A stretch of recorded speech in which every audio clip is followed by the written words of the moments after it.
અહીંયા દાહોદ શહેરની અંદર રાજ કરે છે, તો આ 3,500 કરોડ રૂપિયા જે વાપર્યા તો ક્યાં વાપર્યા, કયા રસ્તા પાછળ વાપર્યા અને કઈ ગટરો પાછળ વાપર્યા, એ અમે દાહોદની જનતાને સાથે રાખીને જાણવા માંગીએ છીએ.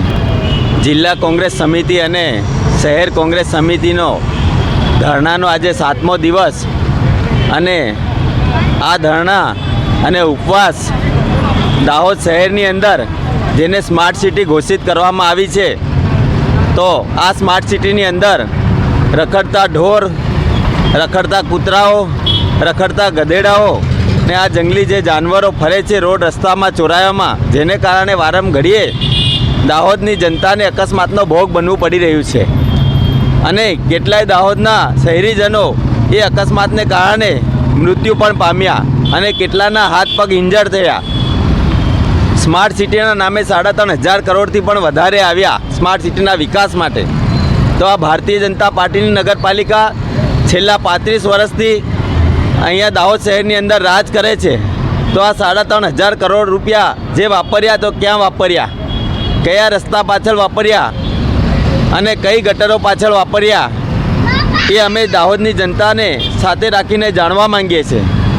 બીજું કે આ રખડતા ઢોર, રખડતા કૂતરા અને રખડતા ગધેડાને કારણે જે અકસ્માતો થાય છે, તો એનિમલ સેન્ટરના નામના 11 કરોડ રૂપિયા આવ્યા, તો ભારતીય જનતા પાર્ટીએ 11 કરોડ રૂપિયા ક્યાં મૂક્યા, કયા અધિકારી કે કયો પદાધિકારી ખાઈ ગયો, એ પણ અમે જાણવા માંગીએ છીએ.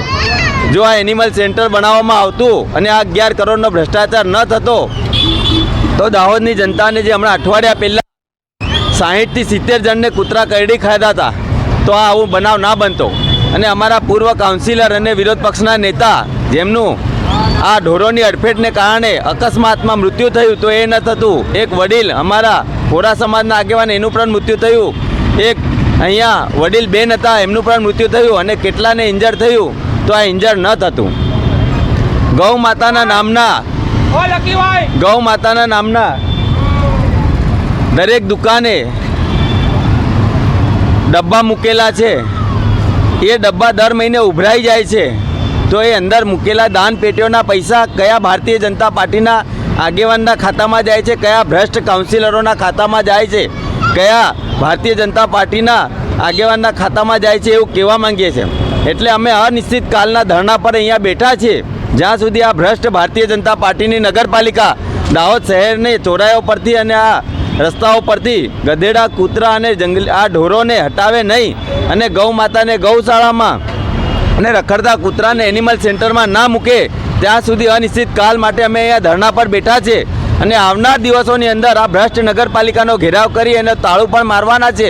અને આવનાર દિવસોમાં દાહોદની જનતાને સાથે રાખીને કલેક્ટર કચેરીને આવેદન આપશું અને આવનાર દિવસમાં આમરણ ઉપવાસ પર પણ ઉતરવાના છીએ. સાથે બીજી વાત કહેવા માગું છું કે દાહોદની અંદર જગ્યા જગ્યા પર ઢાંકણા ગટરોના તૂટેલા છે, જગ્યા જગ્યા પર ગંદી ગટરો ઉભરાઈ રહી છે, સીસીટીવી કેમેરાઓ બંધ છે અને રસ્તાઓ જગ્યા જગ્યા પર તૂટી ગયા છે. અને એ જ રસ્તાઓને વારંઘડીએ રીકાર્પેટ કરીને 55 કરોડ રૂપિયાનું બિલ આ લોકોએ ઉઠાવી લીધું છે. 125 કરોડથી વધારે કેમેરાની અંદર ભ્રષ્ટાચાર કરવામાં આવ્યો છે. 115 કરોડથી વધારે આ તળાવની અંદર ગાર્ડનના નામે ભ્રષ્ટાચાર કરવામાં આવ્યો છે. તળાવનું પાણી ગંધાઈ રહ્યું છે. જે ચાલવા માટે રૂટ બનાવ્યો એ પણ તૂટેલી હાલતમાં છે. અને લોકો ત્યાં ફરવા જાય તો મેન્ટેનન્સના નામના 20-20 રૂપિયા ભારતીય જનતા પાર્ટીની ભ્રષ્ટ નગરપાલિકા દાહોદની જનતા પાસે ઉઘરાવી રહી છે. દાહોદ શહેરીજનો આવકનો દાખલો, રેશન કાર્ડ, ચૂંટણી કાર્ડ, આધાર કાર્ડ કે જન્મના દાખલા માટે કે મરણના દાખલા માટે મહિનાઓ સુધી આ ભ્રષ્ટ નગરપાલિકાઓના આટા ફેરા મારવા માટે મજબૂર બની છે. પોતાનો ધંધો રોજગાર છોડીને અને પાછલે બારણે આ ભારતીય જનતા પાર્ટીના ભ્રષ્ટ નગરપાલિકાના અધિકારીઓ 2-2 હજારનો ખોટી રીતે વહીવટ કરે છે, ભ્રષ્ટાચાર કરે છે અને દાહોદની જનતાને હેરાન પરેશાન કરવાનું કામ કરે છે. સ્માર્ટ સિટીમાં કોઈ પણ જગ્યાએ રિક્ષા સ્ટેન્ડની વ્યવસ્થા કરેલી નથી, કોઈ પણ જગ્યાએ પાર્કિંગની વ્યવસ્થા કરેલી નથી. દાહોદમાં ચારે તરફ ટ્રાફિકની વ્યવસ્થા છે. સ્માર્ટ સિટીના નામે વેપારીઓની દુકાનો 800થી વધારે વેપારીઓની દુકાનો તોડી નાખી અને એમને ઘર ભેગા કરી નાખ્યા, એમની રોજગારી છીનવી લીધી. સાથે સાથે દુકાનોના શટરો તોડવામાં આવ્યા, ઓટલાઓ તોડવામાં આવ્યા અને એમને કોઈ વૈકલ્પિક વ્યવસ્થા આપવામાં આવી નથી.